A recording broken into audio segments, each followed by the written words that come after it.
মদন মামা আমাকে একটা গিফট বক্স দিন। আরে রাখো তোমার গিফট বক্স, দেখো গিফট বক্সের ভিতর আমি কি পেয়েছি। এই গিফট বক্সের ভিতর কত সুন্দর একটা পুতুল পেয়েছি, দেখতে কত সুন্দর না?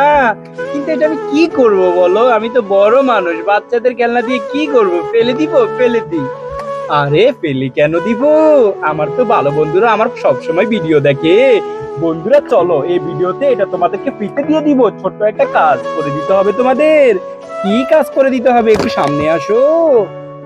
এখনই সাবস্ক্রাইব করো মদন মামা চ্যানেলটি, ভিডিওটাতে লাইক করো আর কমেন্ট করে বলো মদন মামা আমি লাইক সাবস্ক্রাইব করে দিয়েছি।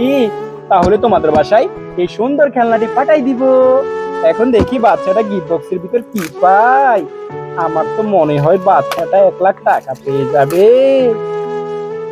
আরে ওয়াও, বাচ্চাটা তো একটা লিচু পেয়ে গেল আর একটা সাপের ডিম পেয়ে গেল।